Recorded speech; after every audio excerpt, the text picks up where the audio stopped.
أعوذ بالله من الشيطان الرجيم بسم الله الرحمن الرحيم الحمد لله رب العالمين بارئ الخلائق أجمعين الحمد لأهله والصلاة على أهله الصلاة والسلام على سيد الأنبياء والمرسلين العبد المؤيد الرسولنا المسدد المصطفى الأمجد الحبيب الأحمد النبي الأمي المكي المدني السراج المنير الكوكب الدري صاحب الوقار والسكينة المدفون بأرض مدينة سيدنا ونبينا وشفيع ذنوبنا وطبيب قلوبنا وحبيب نفوسنا ومولانا أبي القاسم محمد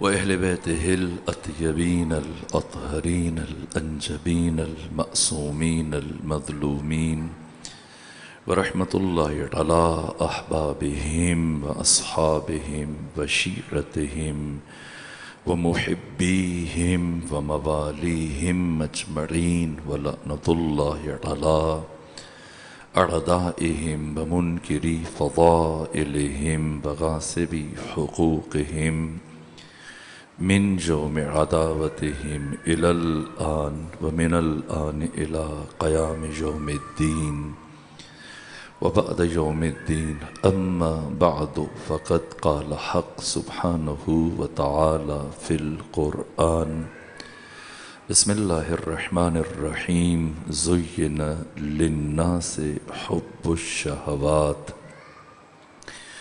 من النساء والبنين والقناطير المقنطرة من الذهب والفضة والخيل المسومة والأنعام والحرث ذلك متاع الحياة الدنيا والله عنده حسن المآب صلوات بھیجیے خاندان فاطمہ پر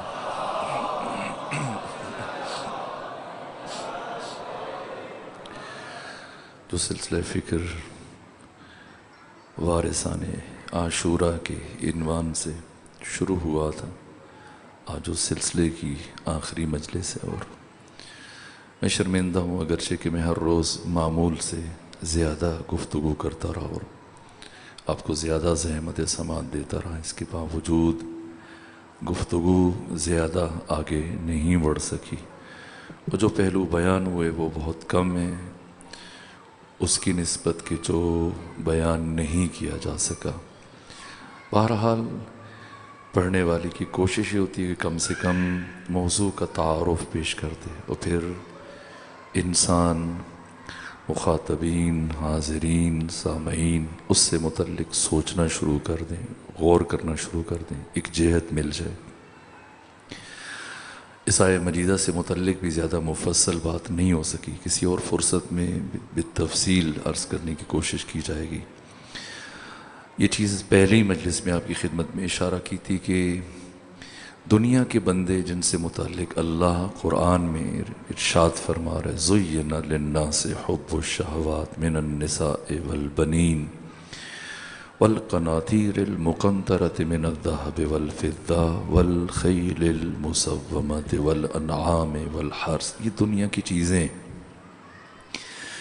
جنہیں لوگ اپنے لیے باعث زینت خیال کرتے ہیں، باعث فخر خیال کرتے ہیں اور ان چیزوں کے ذریعے سے اپنی قیمت، اپنا قد، اپنا وزن بڑھانے کی کوشش کرتے ہیں، معتبر ہونے کی کوشش کرتے ہیں، چاہتے ہیں کہ پہچانے جائیں اور دنیا کی ان چیزوں کو اپنے لیے تعارف قرار دیتے ہیں اور ان چیزوں کو اپنے لیے مائع فخر اور باعث زینت سمجھتے ہیں۔ لیکن قرآن مجید فرماتے کہ نہ، ایسا نہیں ہے۔ ذالک متاع الحیات الدنیا، یہ متاع حیات ہے، یہ چیزیں فانی ہیں، ختم ہو جانے والی ہیں، فنا ہو جانے والی ہیں۔ وہ شخصیتیں جو قلبی اعتبار سے اور روحی اعتبار سے اس بلند درجے پر فائز ہوں، ایک مکمل شخصیت، ایک بیلنسڈ پرسنالٹی، ایک متوازن شخصیت، وہ ان چیزوں سے استفادہ ضرور کرتا ہے، لیکن کبھی بھی ان چیزوں کو اپنے لیے باعث تفاخر نہیں سمجھتا، کبھی ان چیزوں کو اپنے لیے باعث زینت خیال نہیں کرتا، اس لیے کہ خود انسان اس کائنات کا محیر العقول وجود ہے، جس سے متعلق امیر المومنین فرماتے ہیں کہ اتسأم انک جرم صغیر، انسان کیا تو اپنے آپ کو ایک چھوٹا سا جسم سمجھتا ہے، وفی کنتول عالم الاکبر، در حالی کہ اللہ نے تمہارے اندر ایک عالم اکبر کو سمو دیا ہے، تو جس عالم میں زندگی کر رہا ہے، جس میں رہ رہا ہے، یہ جہان، یہ ہستی، یہ عالم ہست و بود، یہ عالم آب و گل، یہ بزم گیتی اور کائنات، یہ دھرتی اور جہان، یہ دنیا جس میں تو زندگی گزار، یہ خود چھوٹی ہے، تو اس کے اندر رہتے ہوئے، اس عالم صغیر کے اندر رہتے ہوئے خدا نے تیرے اندر ایک عالم اکبر سمو دیا ہے۔ دنیا کی یہ چیزیں انسان کے لیے باعث تعارف نہیں بن سکتی ہیں، باعث شرف نہیں بن سکتی ہیں۔ عام طور پر ایسے افراد کہ جو اپنی حقیقت سے بے خبر ہیں، جو خود فراموش ہیں، جو خود کو بھولے ہوئے ہیں، وہ دنیا کی فانی چیزوں میں اپنے لیے تعارف ڈھونڈتے ہیں، اپنے لیے فخر سمجھتے ہیں، اپنے لیے زینت خیال کرتے ہیں۔ یہ بیماری بسا اوقات عوام میں بھی آ جاتی ہے، کبھی عوام سے نکل کر خواص میں بھی چلی جاتی ہے۔ اگر آپ تاریخ کا مطالعہ کریں تو تاریخی اعتبار سے بنو امیہ نے 92 سال حکومت کی ہے، بنو عباس نے 524 سال حکومت کی ہے۔ بنو امیہ کے تمام حکمرانوں میں سے اور بنو عباس کے تمام حکمرانوں میں سے جس حکمران کی حکومت سب سے زیادہ وسیع تھی وسعت کے اعتبار سے، وہ ہارون الرشید ہے، اور اس کو جو سلطہ حاصل تھا، جو تسلط حاصل تھا، بعد میں پھر اختلافات شروع ہو گئے۔ اس سے پہلے بھی تدریجی مراحل تھے، یعنی پہلی مرتبہ اتنی بڑی سطح پر جو حکومت ملی ہے یہ ہارون الرشید کو ملی، اور یہ ہارون الرشید خود قوی ہیکل تھا، قوی الجثہ تھا، اور بہت لحیم و شہیم ہونے کے ساتھ ساتھ یہ باوقار لگتا تھا دیکھنے میں۔ اس کے باوجود اس کے ساتھ ایک مرتبہ اس نے اپنے لیے، اپنی زینت کے لیے، اپنی خوبصورتی کے لیے، جیسے بس اوقات بعض افراد بہت قیمتی لباس پہنتے، تو اس نے خیاط سے کہا کہ میرے لیے ایک بہترین پوشاک خلعت تیار کرو، اور اس کو سونے چاندی کی تاروں سے مرصع کرو، اس پہ ہیرے اور جواہرات نصب کرو، بہت قیمتی اس نے اپنے لیے خلعت تیار کروائی اور پھر پہنی۔ امیر المومنین فرماتے ہیں کہ کبھی جب انسان خود پسندی کے مرض میں مبتلا ہوتا ہے اور خود کو پسند کرنے لگ جاتا ہے تو بہت جلد یہ دوسروں کی نگاہوں میں ناپسند ہو جاتا ہے۔ خود پسندی اخلاقی اعتبار سے بہت بڑی بیماری ہے جو انسان کو منہ کے بل زمین پر گراتی ہے۔ تو گاہے انسان اپنے آپ کو اچھا لگنے لگ جاتا ہے، خود کو پسند کرتا ہے، بہت لوگ چاہتے ہیں کہ انہیں پسند کیا جائے اور ان کو اچھا جانا جائے۔ اسی طرح سے ہارون الرشید نے اپنے لیے اس کی ظاہری ہیکل بہرحال، جیسے مورخین نے لکھا ہے، ایک قوی الجثہ تھا، تنومند فرد تھا، جذاب شخصیت کا مالک تھا، اس کے ساتھ اس نے اپنے لیے قیمتی پوشاک خلعت تیار کروائی، اور پھر آئینے کے سامنے دیر تک بیٹھا رہا، اور پھر اسے اپنا آپ اچھا لگ رہا تھا۔ اسی اثناء میں اس کے عزیز رشتہ دار بھی ہیں اور بڑی شخصیت ہے حضرت بہلول عاقل، جو امام ہفتم کے، چھٹے امام کے بھی شاگرد ہیں، امام ہفتم کے، امام موسیٰ کاظم کے صاحب اسرار شاگردوں میں سے ہیں، جسے ساتویں امام نے فقیہ کہا ہے۔ یہ بہت بڑی شخصیت کے حامل ہیں، لیکن خود جان کے تحفظ کے لیے امام کی ہدایت کے مطابق انہوں نے جنون اختیار کیا، وقتی طور پر، عارضی طور پر، تاکہ قتل نہ کیے جائیں۔ بہت عارف ہیں، فقیہ ہیں، صاحب اسرار ہیں، اہل بیت علیہ الصلوۃ والسلام کے اسرار کے حامل یہ بہلول اور اس کے رشتہ دار بھی ہیں، قریبی رشتہ دار ہیں ہارون الرشید کے۔ اور یہ آئے بہلول جیسی محل میں آئے، بیٹھے، اور جب کہ اس نے یہ قیمتی خلعت پہنی ہوئی تھی تو دیکھا، پوچھا، کہا بہلول بتاؤ تمہارے خیال میں اگر میری قیمت لگائی جائے اور میرا طے کیا جائے، عوض کو طے کیا جائے، میری قیمت کو طے کیا جائے، اور تم سے پوچھا جائے کہ قیمت کیا ہے ہارون کی، تو تمہارا کیا جواب ہوگا؟ تو بہلول عاقل نے اس کی قامت کو بغور دیکھا، اور دیکھنے کے بعد کچھ اندازہ لگانے کے بعد کہا کہ میرے خیال میں تمہاری قیمت جو اس وقت بن رہی ہے یہ 50 لاکھ درہم کے قریب ہے۔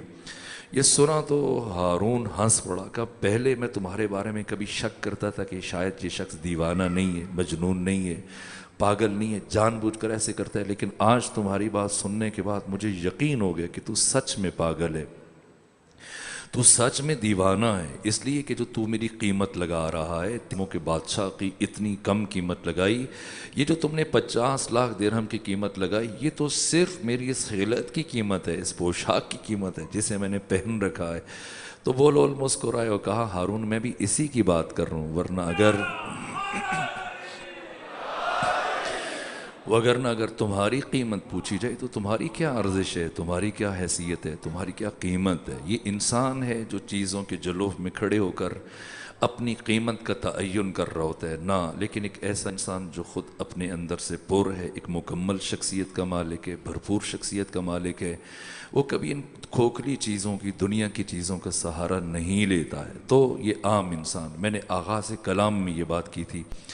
تو پھر کچھ کائنات میں ایسی شخصیات ہیں جو ان چیزوں سے بہت اوپر ہیں، ماورا ہیں، بالاتر، پھر خود ذات امیر المومنین کے جن کے وجود کو اللہ نے بشریت کے لیے زینت قرار دیا، دین کے لیے زینت قرار دیا، اسلام کے لیے زینت قرار دیا، حتیٰ آپ کے ذکر کو محافل کے لیے پیغمبر اسلام نے زینت قرار دیا، آپ کے ذکر سے اللہ نے قرآن مجید کو زینت عطا کی، خود پوری کائنات کے لیے آپ کا وجود زینت ہے، لیکن ایک ذات وہ ہے کہ جسے اللہ نے خود امیر المومنین علی ابن ابی طالب جیسی ہستی کے لیے زینت قرار دیا ہے، اور اس ہستی کا نام زینب بنت علی سلام اللہ علیہا، یہ والا ترین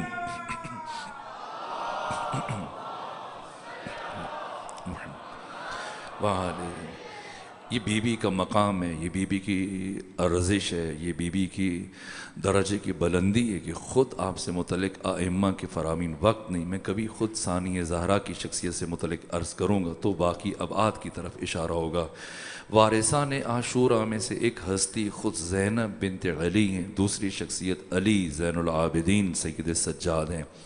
ابھی مجھ سے ایک مومن نے خواہش کی کہ آپ نے ان کا ذکر نہیں کیا، میں صرف 2 جملے، چونکہ آج میں جوانوں سے کچھ باتیں کرنا چاہتا ہوں، بچوں سے، چونکہ آخری مجلس ہے، آخری گفتگو ہے، لیکن پھر ان کی خواہش کے احترام میں چند جملے جو شام میں جو کام حضرت نے کوفہ میں کیا، جو راستے میں جس طرح سے امام نے تبلیغ کی، جس طرح سے کربلا کا پیغام پہنچایا، جس طرح سے باقی 34 سالہ زندگی جو آپ نے مدینہ میں گزاری، میں نے پچھلی مجالس میں کچھ پہلو بیان کیے، لیکن شام میں ان ایام میں پہلا خطبہ ثانیہ زہرا نے یزید کے دربار میں دیا، اور 2 دن کے وقفے سے، یعنی بدھ کے دن ثانیہ زہرا نے 4 صفر کو یزید کے دربار میں خطبہ دیا، اور 1 دن کے فاصلے سے جمعے کے دن، یعنی 1 دن گزرنے کے بعد علی زین العابدین نے خود مسجد جامع اموی میں یزید اور ہزاروں لوگوں کے سامنے خطبہ ارشاد فرمایا۔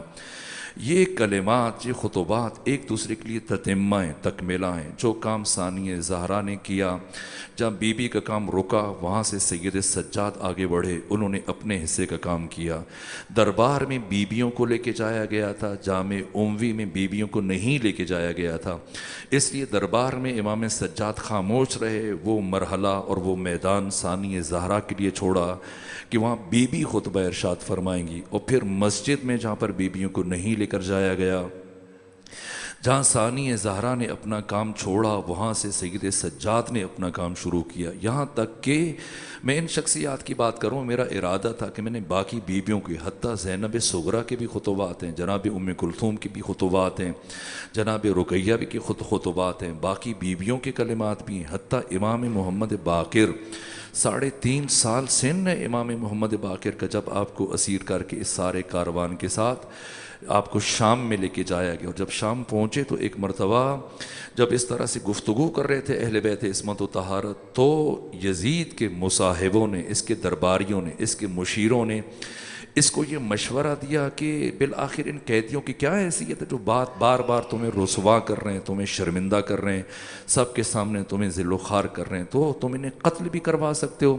چونکہ یزید پریشان تھا، یہ بی بی کے خطبے کے بعد اس کی کیفیت بہت زیادہ بدلی ہوئی تھی، گھبرایا ہوا تھا، سمجھ نہیں پا رہا تھا، تو اس نے مشیروں سے پوچھا کہ میں کیا کروں، ان اسیروں کے ساتھ کس طرح سے نمٹوں، اس کے وہم و گمان میں بھی نہیں تھا، یہ تو اپنی فتح کا جشن منانے کے لیے اتنی تیاریاں کر چکا تھا، اس نے سوچا بھی نہیں تھا کہ اس طرح سے جو کچھ اس نے کیا یہ وارثان عاشورہ اسی کو اپنا پلیٹ فارم بنائیں گے، اسی کو بنیاد قرار دیں گے، اسی کو وسیلہ قرار دیں گے۔ شاید اگر یہ اسیر کر کے نہ لاتا تو اس طرح کربلا کا پیغام نہ پہنچتا، اس طرح سے عاشورہ کا پیغام نہ پہنچتا۔ ایک ساتھ اتنے خواص کو جو یزید نے اکٹھا کیا اپنے دربار میں، جہاں یہودیوں کے علماء کو بلایا، عیسائیوں کے علماء کو بلایا، دانشوروں کو بلایا، تمام اسلامی دنیا سے اپنے سارے گورنر خط لکھ کر اس نے اکٹھے کیے تھے فتح کا جشن منانے کے لیے۔ بنو امیہ کے تمام سرداروں کو بلایا ہوا تھا، باقی ملکوں سے، روم سے، دوسرے ملکوں سے سفیر آئے ہوئے تھے۔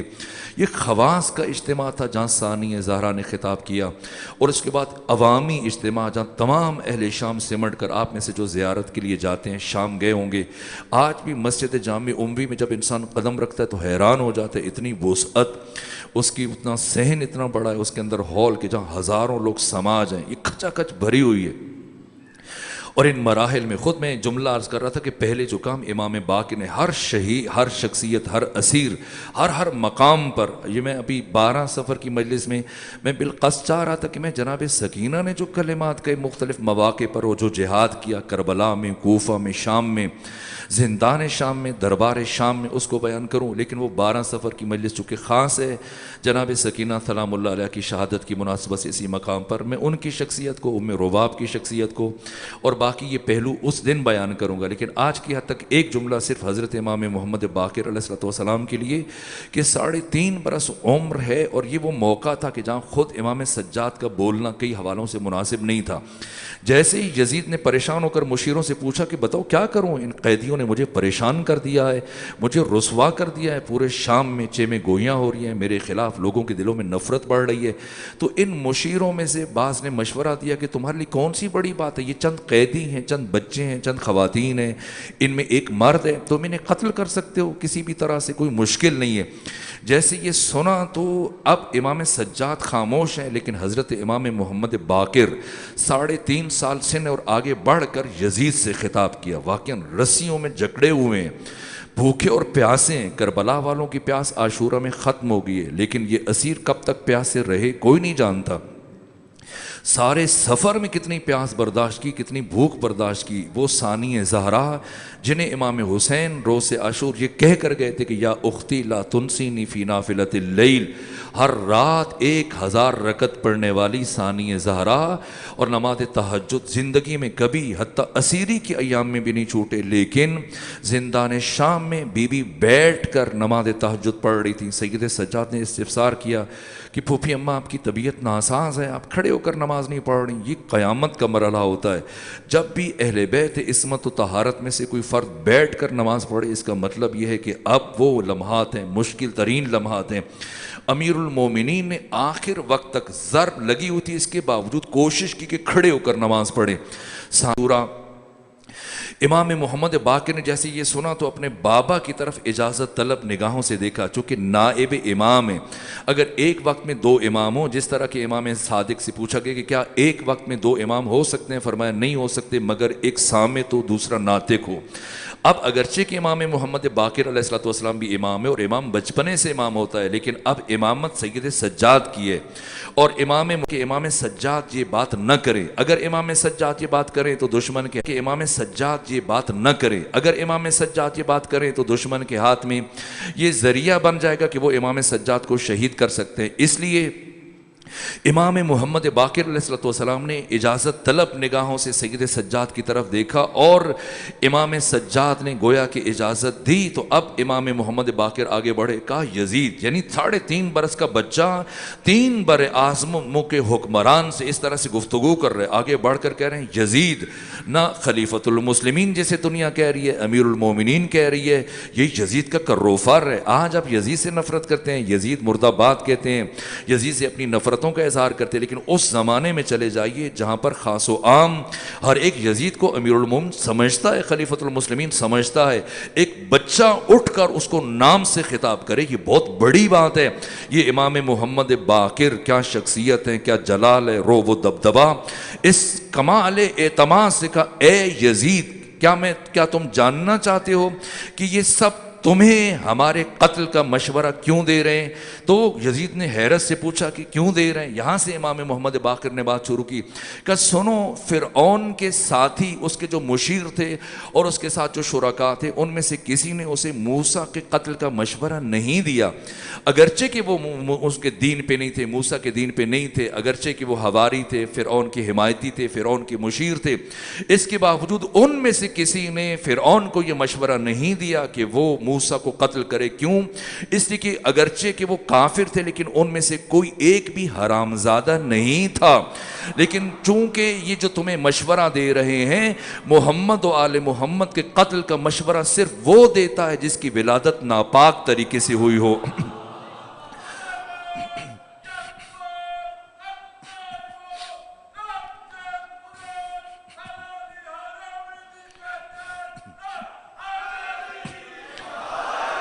اس لیے اے یزید جی، جتنے لوگوں نے تمہیں، تمہارے مشیروں نے ہمارے قتل کا مشورہ دیا، ان میں سے کوئی ایک بھی حلال زادہ نہیں ہے، کیونکہ کوئی بھی حلال زادہ وہ ہمارے قتل کی بات نہیں کر سکتا۔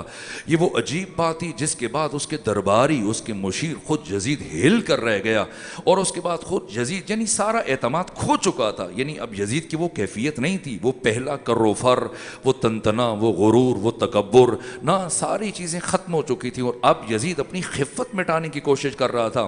اس کے بعد پھر یزید خود تخت پر آیا، ممبر پر آیا، بیٹھا، گفتگو شروع کی، خطاب شروع کیا۔ یہاں پر دیکھیں سید سجاد کیسے امامت کی جاتی ہے، کیا انداز امامت ہے۔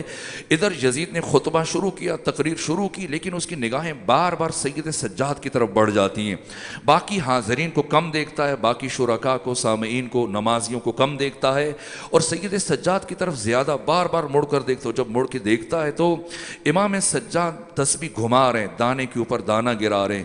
ایک مرتبہ یہ بھولنا شروع ہوا، اپنی گفتگو تقریر بھولنا شروع ہوا، اس کے باوجود پھر کوشش کرتا اپنی گفتگو کو ربط دینے کی، پھر بات آگے بڑھاتا، پھر بھول جاتا، یہاں تک ایک مرتبہ گھبرایا اور گھبرا کے کہتا ہے کہ اے علی زین العابدین، کیوں آپ میری گفتگو نہیں سن رہے، کیوں میری تقریر نہیں سن رہے؟ جب سب میری باتیں سن رہے تو آپ کی بھی سننی چاہیے۔ تو امام سجاد نے کہا یزید میں تمہاری بات سن رہا ہوں، تمہاری گفتگو سن رہا ہوں۔ کہا کب آپ میری بات سن رہے ہیں؟ آپ تو تسبیح پڑھ رہے ہیں۔ فرمایا نہ، میں تسبیح نہیں پڑھ رہا، میں تمہاری باتیں سن رہا ہوں، کہ میں نے خود دیکھا ہے کہ آپ دانے کے اوپر دانہ گرا رہے ہیں، تسبیح پھیر رہے ہیں، تو پھر آپ کیسے میری گفتگو سن رہے ہیں؟ کہ مثلا خود واضح سی بات ہے کہ ایک وقت میں دو کام نہیں کیے جا سکتے۔ امام نے فرمایا نہ، ہرگز ایسا نہیں ہے جو تو سمجھ رہا ہے، میں تمہاری گفتگو سن رہا ہوں۔ کہ اگر سن رہے ہیں تو تسبیح کیوں پھیر رہے ہیں؟ کہا کہ میں تسبیح نہیں پڑھ رہا، بس دانے کے اوپر دانہ گرا رہا ہوں، تسبیح کو پھیر رہا ہوں، تمہاری گفتگو سن رہا ہوں۔ کہا کہ اگر آپ میری گفتگو سن رہے ہیں تو پھر یہ ابس کام کیوں کر رہے ہیں؟ اگر تسبیح نہیں پڑھ رہے تو پھر دانے کیوں پھیر رہے ہیں؟ اس لیے کہ دانے تب پھیرے جاتے ہیں جب تسبیح پڑھی جاتی ہے، جب ذکر کیا جاتا ہے، جب ذکر نہ کیا جائے تو تسبیح پھیرنے کا مقصد کیا ہے؟ یہ ابس کام ہے، اضافی کام ہے، آپ ایسے کیوں کر رہے ہیں؟ تو امام نے فرمایا اے یزید، شاید تمہیں پتہ نہیں ہے کہ یہ تسبیح جو میرے پاس ہے یہ عام مٹی کی نہیں ہے، اس تسبیح کو میں نے اپنے بابا حسین کی قبر کی مٹی سے بنایا ہے، اور اس تسبیح میں یہ خصوصیت پائی جاتی ہے کہ اگر انسان اس کے دانوں کو حرکت دے اور زبان سے ذکر نہ کرے تب بھی یہ دانے خود خدا کی تسبیح کرتے ہیں، خود خدا کی حمد بیان کرتے ہیں۔ یہ اتنی بڑی بات تھی کہ تمام حاضرین کہ جس حسین کو باغی کہا گیا، جس حسین کو خارجی کہا گیا، جس حسین کے قتل کا جشن منایا جا رہا ہے، وہ حسین اتنا باعظمت ہے کہ اس کے قبر کی مٹی اگر انسان زبان سے تسبیح نہ کرے تو وہ تسبیح اور دانے خود خدا کی بندگی کرتے ہیں، خود خدا کی حمد کرتے ہیں۔ اس بات کے بعد یزید اس قابل نہ رہا کہ وہ اپنی بات کو آگے بڑھا سکے، اپنی گفتگو کو آگے بڑھا سکے، گھبرایا اور گھبرا کر نیچے اتر آیا، نیچے بیٹھا، پھر اپنی جگہ پر اپنے سرکاری خطیب سے کہا کہ تم بیٹھو، تم ایسی تقریر کرو، ایسی کی تیسی پھیر دو، گویا اپنے لفظوں میں جیسے ہم کہتے ہیں ایسی تقریر کرو کہ علی اور حسن اور حسین سے متعلق ان کی مذمت کرو، ان کے اوپر لعنتیں بھیجواؤ، اور میرے آباء و اجداد کی، صخر کی، ابو سفیان کی، میرے باپ کی تعریفیں لوگوں کے سامنے بیان کرو، علی حسین کی مذمت بیان کرو۔ اور اس طرح سے جب اسے آمادہ کر کے وہ ممبر پہ آیا، جس طرح یزید نے کہا اسی طرح سے اس کا درباری خطیب شروع ہو گیا، گفتگو کرنے لگ گیا۔ لیکن کچھ دیر گفتگو کرنے کے بعد وہ بھی جب سید سجاد کی طرف نگاہ ڈالتا ہے اس کی کیفیت بدل جاتی ہے، یہاں تک کہ اب وہ قادر الکلام تھا، فصیح و بلیغ فار تھا، اس کے باوجود اب اسے اس طرح سے نہیں بولا پا رہا، یہاں تک کہ جیسے ہی اس نے گفتگو روکی امام سجاد کے لبھائے مبارک میں جنبش پیدا ہوئی،